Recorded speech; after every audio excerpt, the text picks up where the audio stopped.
Next, let's take the concepts from the previous video and see if we can apply them to this problem, which we'll refer to as polynomial long division. We are going to divide the cubic polynomial x cubed plus 4x squared minus 2x minus 6 by x plus 2. Now, to make sure that we're consistent with the terminology that we used on the previous video, this cubic polynomial is referred to as the dividend, and this x plus 2 is referred to as the divisor. The process is going to be very similar, and I'll point out the places where it's going to be just a little bit different. So just like we separated out our thousands and hundreds and tens and ones on the previous video, we're going to separate this out in terms of the x cubed, the x squared, the x, and the constant terms. This x plus 2 goes on the outside here. In our previous video, we posed the question, how many times does the divisor go into the first term of the dividend? Now we're going to do something similar here, except the only bits that we're going to use are going to be the first term of the dividend and the first term of the divisor. The idea is we are going to attempt to cancel those out completely as we perform our division. So the mindset to get into is not how many times does it go in, but rather, if I were to divide x cubed by x, what would the result be? Now, we're used to seeing numbers here, so seeing that the result is actually going to be another variable, an x squared, it's a little bit new, it's a little bit different. However, outside of that one change in mindset, the rest is exactly the same. We take our x squared, we multiply by the divisor. However, because the divisor has two terms, we're going to see two terms written down here as well. X squared times x gives us our x cubed.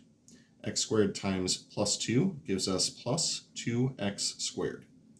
After we perform our multiplication, we are supposed to subtract. What should happen at every step of the process is the first spot, the first place, should cancel out completely, and that's what we see happen with x cubed minus x cubed. For 4x squared minus 2x squared, we combine those like terms to get 2x squared. Then, as we did with the other long division, we pull down the next place, and we repeat the process. Once again, we are using only the first terms of the dividend as well as the divisor. First term here is 2x squared, and the first term up here is x. So rather than how many times does x go into 2x squared, we'll say, what is 2x squared divided by x? When we perform that division and simplify, we get 2x. This 2x joins up here as being part of the quotient. Then we take the part of the quotient that we just got, this 2x, and we multiply by the divisor once again. 2x times x will give us 2x squared, and 2x times positive 2 will give us plus 4x. Then, as we did with the other long division, we subtract and combine any like terms. You'll notice that once again, the first place, the first terms here, 2x squared and minus 2x squared, those will cancel each other out completely. That's exactly what we want to see happen. We also have a negative 2x minus positive 4x.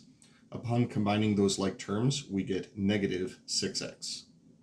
Then we pull down our last place, and we do it one last time. Once again, the mindset to get into is we're using just the first terms to perform our division. How many times does x go into negative 6x is actually what is negative 6x divided by x. The result that we get here is negative 6. This negative 6 joins the x squared plus 2x as being part of the quotient, and then we multiply this part of the quotient times the divisor. Negative 6 times x gives us negative 6x, and negative 6 times positive 2 gives us negative 12. Then we subtract. Once again, the big thing to look for is the first place canceling out completely, and we see that negative 6x minus negative 6x does in fact cancel. We're left with negative 6 minus negative 12, which is like saying negative 6 plus 12. The final result is positive 6. So the two interpretations that we can give to what we just got. If we take x cubed plus 4x squared minus 2x minus 6 and divide it by x plus 2, your quotient will be x squared plus 2x minus 6. Your remainder is 6, and 6 will be placed over your divisor. So if the left-hand side has a denominator, then somewhere on the right-hand side we should see a denominator as well. The DDQR interpretation, DDQR defined in the last video, would be what we get when we multiply both sides by x plus 2. On the left-hand side, that will simply cancel out completely with the x plus 2 that's already in the denominator. That's not right. That should be minus 2x minus 6. You know what? I'm just going to recopy it. And let's get it right this time. Yeah, we did. All right, so that's our d divisor. No, d dividend. Then we need d divisor times q quotient plus r remainder. Now, as we said in the previous video, and I wanted to point it out again for this one, if the remainder had been 0, then performing this long division would have been a form of factoring our polynomial. So generally speaking, we like to see a remainder of 0, even if it doesn't necessarily happen that way. We're going to use this mindset to introduce the concept of synthetic division. It's long division, but it's quicker.